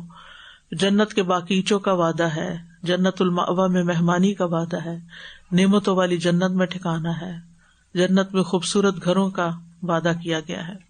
وَإِذْ أَخَذْنَا مِيثَاقَكُمْ وَرَفَعْنَا فَوْقَكُمُ الطُّورَ خُذُوا مَا آتَيْنَاكُمْ بِقُوَّةٍ وَاذْكُرُوا مَا فِيهِ لَعَلَّكُمْ تَتَّقُونَ. اور جب ہم نے تم سے پختہ عہد لیا اور کوہ طور کو تمہارے اوپر بلند کیا کہ جو ہم نے تمہیں دیا ہے اس کو مضبوطی سے پکڑ لو اور جو اس میں ہے اسے یاد رکھو تاکہ تم متقی بن جاؤ. بنی اسرائیل ہی کا تذکرہ جاری ہے. اللہ تعالیٰ نے ان کے اسلاف کے افعال کی وجہ سے ان پر زجر و توبیح کا پھر اعادہ کیا ہے. زجر ہوتا ڈانٹ. مشکل لفظ بھی کبھی بولنے چاہیے تاکہ آپ کی وکیبلری میں اضافہ ہو، ٹھیک ہے نا. صرف آسان پڑھتے رہیں گے تو پھر ادھر ہی رہیں گے، وہیں آگے نہیں بڑھیں گے. تو یہ واقعہ بنی اسرائیل کے اس دور سے تعلق رکھتا ہے جب ان کے 70 چنے ہوئے افراد پر بجلی گری تھی اور ان کو ہلاک کر دیا گیا تھا اور پھر دوبارہ زندہ کیا گیا ان کو. تو پھر ان کے ساتھ بنی اسرائیل کے کچھ اور لوگوں کو بھی کوہ طور کے دامن میں کھڑا کیا گیا تھا اور پھر کوہ طور کو اٹھا کر ایک بادل کی طرح، یہ ایک امبریلا کی طرح ان پہ معلق کر دیا گیا. پیچھے سمندر تھا اور سر پہ سائبان کی طرح کوہ طور تھا. اس وقت ان سے پوچھا گیا کہ کیا تم تورات پر عمل کرو گے یا نہیں؟ تو انہوں نے اقرار کیا اور پھر مضبوطی کے ساتھ اس کو پکڑنے کا وعدہ کیا. اس وقت انہیں اپنی نافرمانیوں کا، عہد شکنیوں کا اور غلطیوں کا احساس ہوا تو انہوں نے توبہ کی. یہ کیوں کیا گیا تھا؟ تاکہ ان کے اندر تقویٰ آئے، اللہ کا ڈر آئے اور وہ کچھ کریں. وَإِذْ أَخَذْنَا مِيثَاقَكُمْ وَرَفَعْنَا فَوْقَكُمُ الطُّورَ وَإِذْ، اور وہ وقت یاد کرو، اذکرو. بنی اسرائیل سے خطاب ہے. یہود بنو قینقاع، بنو نذیر، بنو قریظہ جو مدینہ میں رہتے تھے، ان کو سمجھایا جا رہا ہے کہ وہ وقت یاد کرو.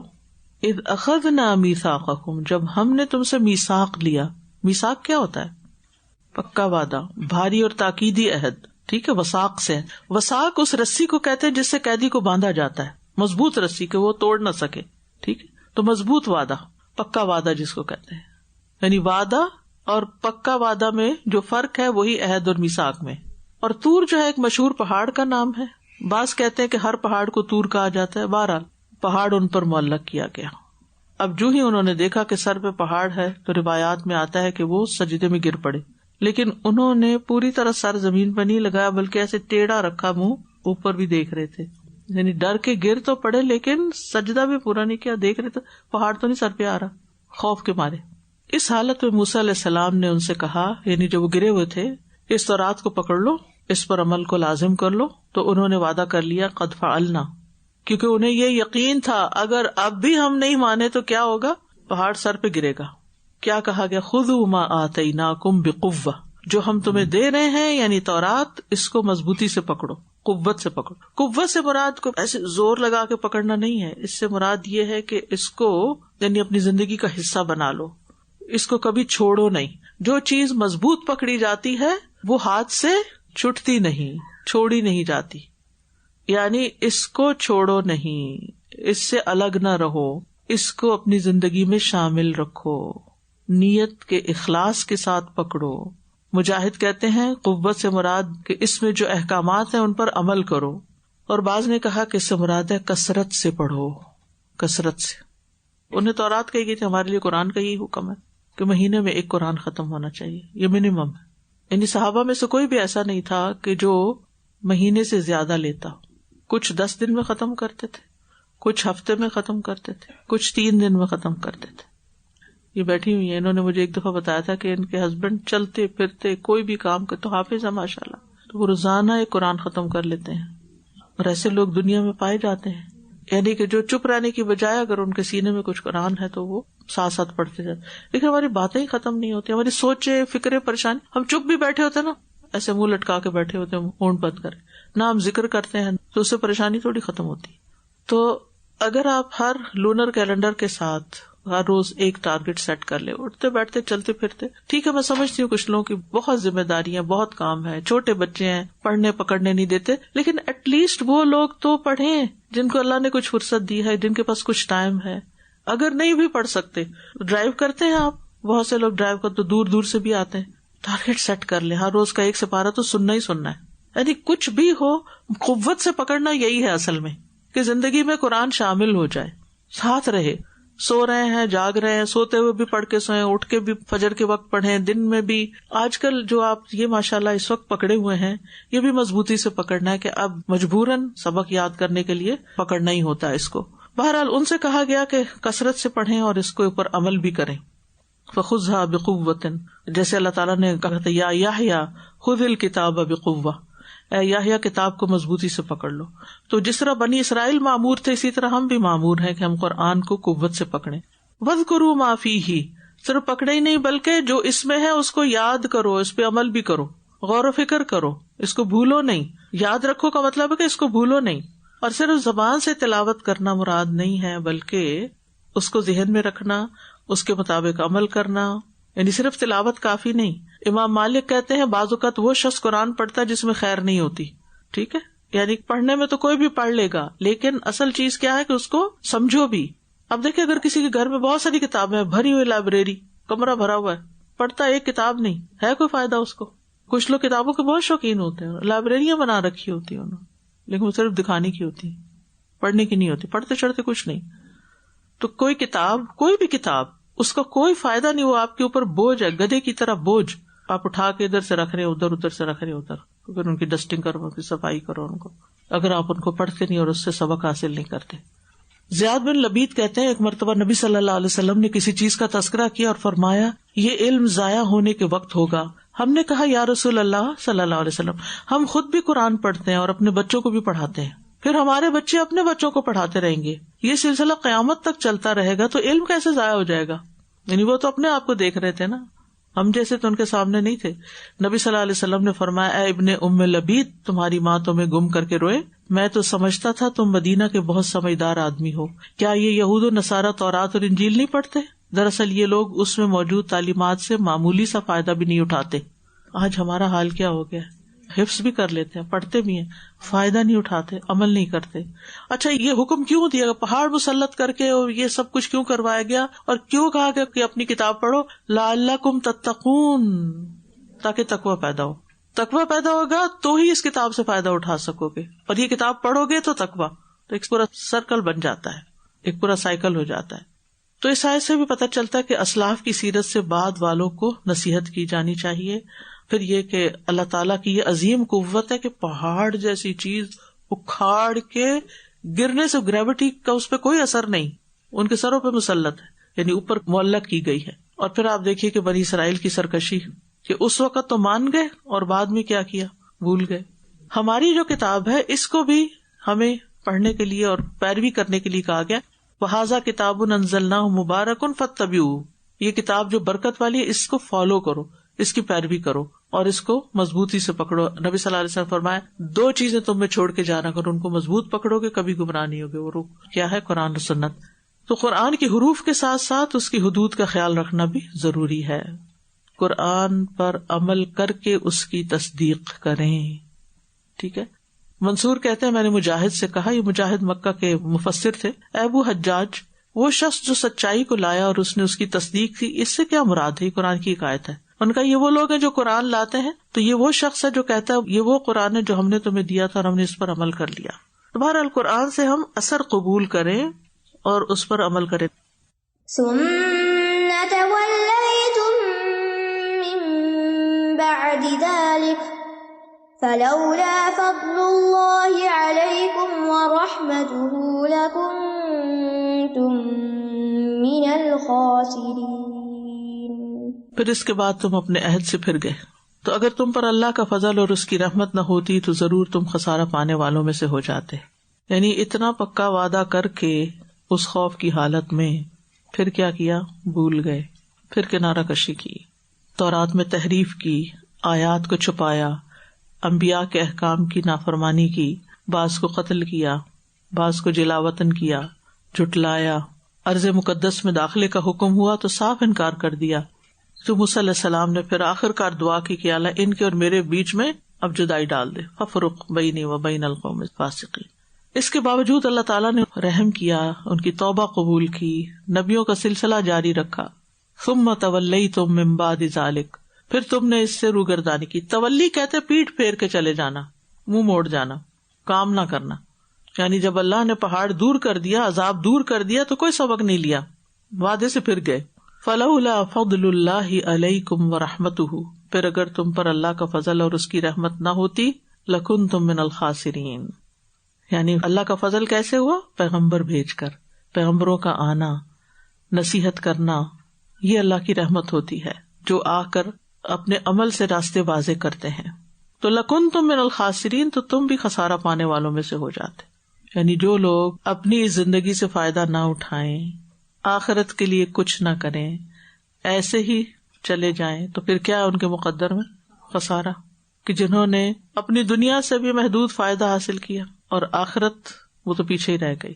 تو اس آیت سے یہ پتہ چلتا ہے کہ بندوں کے گناہوں کے باوجود اللہ تعالیٰ ان کو مہلت دیتا ہے, ان پہ فضل فرماتا رہتا ہے, اور بندے کو نیکی کی توفیق ملنا دراصل اللہ کا فضل اور رحمت ہوتی ہے. اگر ہم کچھ اچھا کر رہے ہیں تو اس میں ہمارا کوئی کمال نہیں ہوتا, یہ بلکہ کیا ہوتا ہے؟ اللہ کا فضل. وَلَقَدْ عَلِمْتُمُ الَّذِينَ اعْتَدَوْا مِنْكُمْ في السبت فقلنا لهم كونوا قردة خاسئين. اور تم نے ان لوگوں کو اچھی طرح جان لیا جنہوں نے تم میں سے ہفتے کے دن کے بارے میں حد سے تجاوز کیا تھا، تو ہم نے ان سے کہا کہ ذلیل بندر بن جاؤ. ہفتے کے دن کے حوالے سے بنی اسرائیل کی ایک آزمائش ہوئی تھی، اور تفصیل کچھ یوں ہے کہ موسیٰ علیہ السلام کے سینکڑوں سال بعد یہ واقعہ داؤد علیہ السلام کے زمانے میں پیش آیا تھا. ہفتے کا دن بنی اسرائیل کے لیے محترم اور معظم دن تھا جو عبادت کے لیے مقرر تھا. ان کو جمعہ پیش کیا گیا، انہوں نے کہا ہمیں ہفتہ ٹھیک ہے، ہم ہفتے کو بنائیں گے اپنا خاص دن. نصارہ نے اتوار کو بنایا اور مسلمانوں نے جمعے کو چوز کیا. بہرحال بنی اسرائیل پر ہفتے کے دن کام کاج کرنا، شکار کرنا حرام تھا تاکہ وہ صرف عبادت کے لیے اپنے آپ کو فارغ کریں. تو اللہ تعالیٰ نے انہیں ہفتے کے دن مچھلیوں کی کثرت کے ساتھ آزمایا، اس طرح کہ وہ پانی کے اوپر اچھلتی ہوئی نظر آتی تھی. جب ہفتے کا دن گزر جاتا تو کوئی مچھلی نظر نہیں آتی تھی. امتحان تھا اللہ تعالیٰ کی طرف سے. انہوں نے شکار کرنے کے لیے کیا کیا؟ ہیلا کیا. جمعہ کے دن جال بچھا دیتے، ہفتے کو مچھلیاں اس میں پھنس جاتی، اتوار کے دن نکال لیتے اور کہتے ہم نے تو ہفتے کو کچھ بھی نہیں کیا. کس کو دھوکہ دے رہے ہیں؟ یخادعون اللہ والذین آمنوا وما یخدعون الا انفسهم وما یشعرون وَلَقَدْ عَلِمْتُمُ الَّذِينَ اعْتَدَوْا مِنْكُمْ فِي السَّبْتِ. وَلَقَدْ واو قسم کے لیے آتی ہے، یہ واو قسم کی ہے، اللہ کی قسم ایسا ہوا. لام تاکید کے لیے ہے، ضرور با ضرور ہوا. قد تحقیق یعنی یقیناً ہوا. 3 مؤکدات ہیں، 3 تاکیدیں ہیں اس میں. قسم کھا کے یہ بات کی جا رہی ہے کہ ایسا ہوا تھا. کیا؟ علمتم الذین اعتدوا، تمہیں معلوم ہے ان لوگوں کے بارے میں، تم نے جان لیا، تمہارے علم میں ہے. یعنی یہ قسمیہ بات ہے، پکی بات ہے کہ تمہارے علم میں ہے وہ لوگ جو ہفتے کے دن زیادتی کرنے والے تھے، سبت کے دن زیادتی کرنے والے تھے. یعنی سبت کے دن جس چیز سے منع کیا گیا تھا اس کو ہیلے کے ساتھ کر رہے تھے. اس واقعے کی تفصیل جو سورۃ الاعراف 163 میں بھی آتی ہے. اللہ تعالیٰ فرماتے ہیں اور ان سے اس بستی کے بارے میں پوچھو جو سمندر کے کنارے پر تھی، جب وہ ہفتے کے دن میں حد سے تجاوز کرتے تھے، جب ان کی مچھلیاں ان کے ہفتے کے دن سر اٹھائے ہوئے ان کے پاس آتی تھی اور جس دن ہفتہ نہ ہوتا تھا وہ نہیں آتی تھی. اس طرح ہم ان کی آزمائش کرتے تھے اس کی وجہ سے جو وہ نافرمانی کر رہے تھے. تو نتیجہ کیا؟ فَقُلْنَا لَهُمْ كُونُوا قِرَدَةً خَاسِئِينَ، ہم نے کہا کہ ذلیل بندر بن جاؤ. کونو قردہ، تو اللہ تعالیٰ نے ان کو کلمہ کن کے ذریعے بندر بنا دیا. انما امرہ اذا اراد شیئا ان یقول لہ کن فیکون، یہ اس کی عملی مثال ہے. کونو ہو جاؤ، بن جاؤ، ہو گئے. قردہ قرد کی جمع ہے، بندر. بندر ان حیوانات میں سے ہے جس کی شکل سب سے زیادہ انسان سے ملتی ہے. اپنے ہاتھوں سے کھاتا ہے، قدموں پہ چلتا ہے، جو مادہ ہوتی ہے وہ بچے کو دودھ بھی پلاتی ہے. یہ ہنستے بھی ہیں، روتے بھی ہیں. اور خاصین کا مطلب ہے ذلیلین، حقیرین، صاغرین. انہیں بندر کیوں بنایا گیا؟ کیونکہ انہوں نے اللہ کے حکم کے ساتھ چال بازی کی، اللہ کی شریعت کو مسخ کیا، حکم بدل ڈالا تو ان کی شکل بدل گئی. کہتے ہیں کہ جو بندر بنائے گئے تھے یہ انسانوں میں سے اپنے رشتے داروں کو پہچانتے تھے، مگر انسان ان کو نہیں پہچانتے تھے کہ یہ کون سا بندر ہے. اور جو نیک لوگ تھے ان کو بچا لیا گیا تھا، جنہوں نے غلط کام کیے تھے. کہتے ہیں کہ پہلے ایک شخص نے شروع کیا، وہ چھپکے چھپکے یہ کرتا تھا، جب کسی اور کو پتہ چلا وہ بھی آ گئے، تیسرے چوتھے. پھر ایک وقت آیا کہ بہت سارے لوگ یہ شروع ہو گئے اور کھلا یہ غلط کام کرنے لگے. پھر ان کی پکڑ آئی، لیکن کچھ لوگ منع بھی کرتے تھے ان کو، لیکن یہ باز نہیں آتے تھے. اب جب یہ مسخ ہوئے تو یہ اپنے ان رشتے داروں کے پاس جن کو پہچانتے تھے کہ ہمیں منع کرتے، ان کے پاس آ کے روتے تھے، لیکن وہ ان کے لیے کچھ کر نہیں سکتے تھے. اور ان کو کہتے ہم تمہیں منع کرتے تو تم منع نہیں ہوتے تھے. تو آج دیکھو کہ تم نے اللہ کے حکم کو بدلا تو آج تمہاری شکلیں بدل گئی ہیں، مسخ ہو گئی ہیں. قرآن مجید میں سورۃ الاعراف میں آتا فلما اتوا عما نہوا عنہ قلنا لهم كونوا قردة خاسئین. پھر جب انہوں نے سرکشی کی اس سے جس سے وہ روکے گئے تھے تو ہم نے انہیں کہا کہ ذلیل بندر بن جاؤ. تو بنی اسرائیل کو اس واقعے سے عبرت دلانا مقصود ہے، کیونکہ بنی اسرائیل کہتے تھے کہ محمد صلی اللہ علیہ وسلم رسول ہیں لیکن عربوں کے ہیں، ہمارے نہیں ہیں. یعنی اللہ کی شریعت کو مسخ کرتے تھے، حالانکہ ان کی کتابوں میں لکھا ہوا تھا، ہر نبی سے عہد لیا گیا تھا کہ اپنے فالوورز کو تم نے یہ تلقین کرنی ہے، ان سے عہد لینا ہے کہ محمد صلی اللہ علیہ وسلم کو جب دیکھیں تو ان پر ایمان لائیں. تو بہرحال بنی اسرائیل پر مسخ کا عذاب آیا اور ان کو یعنی کسی آسمانی آفت سے ہلاک نہیں کیا گیا بلکہ ان کی شکلیں مسخ کی گئیں. بعض لوگ کہتے ہیں کہ آج کے بندر جو ہیں وہ ان کی اولادیں نہیں، جو مسخ ہو گئے تو ان کی کوئی اولاد آگے نہیں ہوئی، بس وہ جب مر گئے تو بس ختم ہو گئے، ان کی نسلیں ختم ہو گئیں. ایک آدمی نے پوچھا یا رسول اللہ یہ بندر اور خنازیر کیا انہی میں سے ہیں جو مسخ ہو گئے تھے؟ آپ نے فرمایا بے شک اللہ نے کسی قوم کو ہلاک نہیں کیا یا فرمایا کہ کسی قوم کو عذاب نہیں دیا کہ پھر ان لوگوں کی نسل بھی بنائے. ایسا نہیں ہوا، یعنی ان کے بچے نہیں پیدا ہوئے آگے. بندر اور خنازیر تو پہلے بھی موجود تھے، یعنی بنی اسرائیل کے بنائے جانے سے پہلے بھی.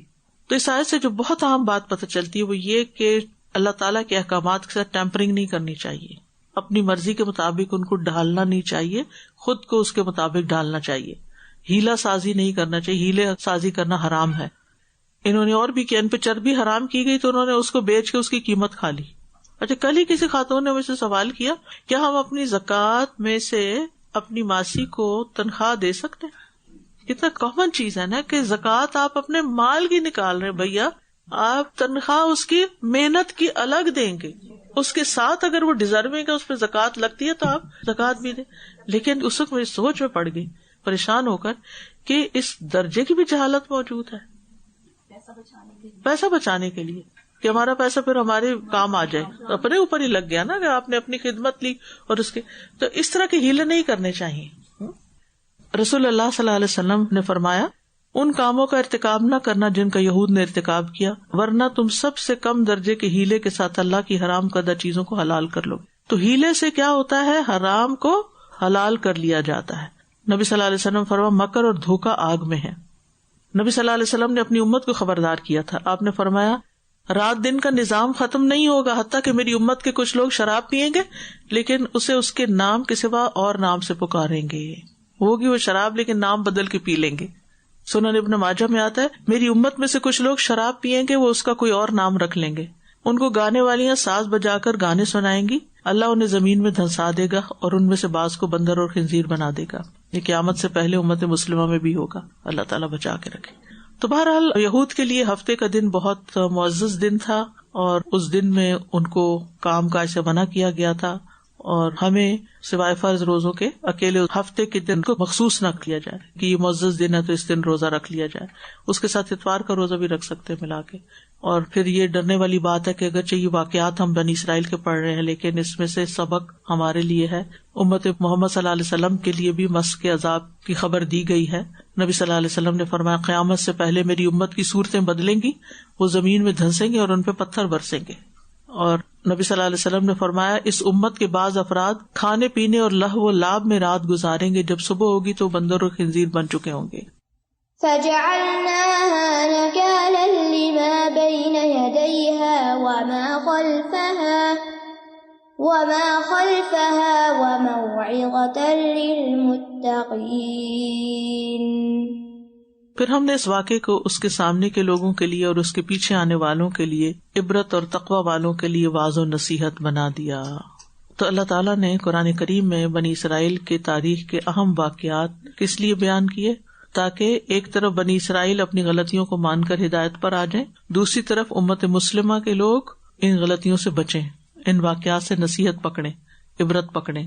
فجعلناها بنا دیا ہم نے اس کو، اس کس کو یعنی اس سزا کو یا اس بستی کو جو سمندر کے کنارے تھی اور انہوں نے ایسا غلط کام کیا، سبت میں زیادتی کی. کیا بنا دیا؟ نکالن، نکال بنا دیا.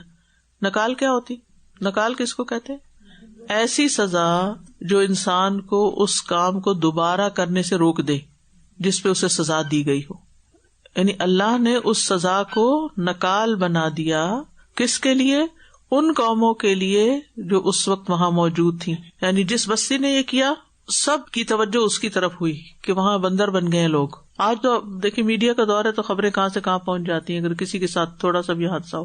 لیکن اس دور میں بھی لوگوں کو پتہ چلا تو توبہ توبہ کرتے تھے اور لوگ کہ انہوں نے کیا کیا کہ جس کی وجہ سے ان کی یہ شامت آئی. وما خلفہا، اور جو ان کے پیچھے یعنی بعد میں آئے رہتی دنیا تک، یعنی لوگوں پر اللہ کی حجت تمام ہو جائے اور وہ نافرمانیوں سے باز آ جائیں. یہ مقصد تھا اس سزا کا. وموعظۃ للمتقین، اور متقین نصیحت حاصل کریں. موعظہ وہ کلام ہوتا ہے، واعظ وہ کلام ہوتا ہے جو دلوں پہ اثر کرتا ہے، جس میں خوف بھی دلایا جاتا ہے، جس میں کوئی ڈانٹ بھی ہوتی ہے. لیکن یہ موعظہ کس کو فائدہ دیتی ہے؟ متقین کو. دیگر لوگ اس سے فائدہ نہیں اٹھاتے. تو اس آیت سے یہ پتہ چلتا ہے کہ سزاؤں کی بھی اقسام ہیں. سزائیں شرعی اور دینی بھی ہو سکتی ہیں، جیسے کوڑے وغیرہ لگانے کی سزا ہے، اور کونی اور قدری بھی ہو سکتی ہیں، جیسے قردۃ خاسئین تھے. پھر یہ کہ ہر معصیت اللہ کے حق میں زیادتی ہے. وَلَقَدْ عَلِمْتُمُ الَّذِينَ اعْتَدَوْا، ان کو معتدین کہا گیا. پھر سزائیں جو ہیں ان میں سبق ہوتا ہے، تنبیہ ہوتی ہے، ڈانٹ ہوتی ہے، اور نیکوں کے لیے اس میں نصیحت ہوتی ہے. نیکوں کے لیے ڈانٹ نہیں ہوتی، نصیحت ہوتی. نکال عام لوگوں کے لیے ہوتی ہے، اور جو تقوی والے ہوتے ہیں وہ اس سے سبق لیتے ہیں. اور اس سے یہ بات بھی پتہ چلتی ہے کہ نصیحت سے صرف متقین فائدہ اٹھاتے ہیں، وہ اس سے سبق لیتے ہیں، فائدہ اٹھاتے ہیں. کسی کا عبرتناک انجام دیکھ کر وہ اپنے لیے سبق لے لیتے ہیں کہ ہمیں اس طرح کا کوئی کام نہیں کرنا، ہمیں اس سے بچنا ہے. تو اللہ سبحانہ و تعالیٰ ہمیں بچا کر رکھے. وَإِذْ قُلْتُمْ يَا مُوسَىٰ لَن نَّصْبِرَ عَلَىٰ طَعَامٍ وَاحِدٍ فَادْعُ لَنَا رَبَّكَ يُخْرِجْ لَنَا مِمَّا تُنبِتُ الْأَرْضُ مِن بَقْلِهَا وَقِثَّائِهَا وَفُومِهَا وَعَدَسِهَا وَبَصَلِهَا قال أتستبدلون الذي هو أدنى بالذي هو خير اهبطوا مصرا فإن لكم ما سألتم وضربت عليهم الذلة والمسكنة وباءوا بغضب من الله ذلك بأنهم كانوا يكفرون بآيات الله ويقتلون النبيين بغير الحق ذلك بما عصوا وكانوا يعتدون إن الذين آمنوا والذين هادوا والنصارى والصابئين من آمن بالله واليوم الآخر وعمل صالحا فلهم أجرهم عند ربهم ولا خوف عليهم ولا هم يحزنون وَإِذْ أَخَذْنَا مِيثَاقَكُمْ وَرَفَعْنَا فَوْقَكُمُ الطُّورَ خُذُوا مَا آتَيْنَاكُمْ بِقُوَّةٍ وَاذْكُرُوا مَا فِيهِ لَعَلَّكُمْ تَتَّقُونَ ثُمَّ تَوَلَّيْتُمْ مِنْ بَعْدِ ذَلِكَ فلولا فضل الله عليكم ورحمته لكنتم من الخاسرين ولقد علمتم الذين اعتدوا منكم في السبت فقلنا لهم كونوا قردة خاسئين فجعلناها نكالا لما بين يديها وما خلفها وموعظة للمتقين وآخر دعوانا ان الحمد لله رب العالمين سبحانك اللهم وبحمدك أشهد أن لا إله إلا أنت أستغفرك وأتوب إليك. السلام علیکم ورحمۃ اللہ وبرکاتہ.